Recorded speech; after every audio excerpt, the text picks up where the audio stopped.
जेव्हा आपण असे एकदम अचानक प्लॅन बनवतो आणि ते सक्सेसफुल होतात ना, तेव्हा खूप भारी वाटतं. खरं तर अचानकच बनवलेले प्लॅन हे सक्सेसफुल होतात. आम्ही असेच आलो बँड्राच्या बास्क बाय ब्रीव्हमध्ये हा प्रीमियम असा मस्त चीज केक खायला. खरं तर याची किंमत बघूनच माझे धाबे दणाणले होते.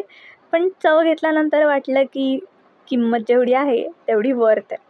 चीज केक खाऊन झाल्यानंतर मी असं सहज म्हणलं की मी बँडस्टँडला कधीच आलेले नाही आहे. मग काय, या दोघांनी मला भर दुपारी 1च्या उन्हात बँडस्टँड बघायला आणलं आणि मला काय दिसत होतं? काही नाही. इतकं ऊन होतं की माझे डोळेच उघडत नव्हते.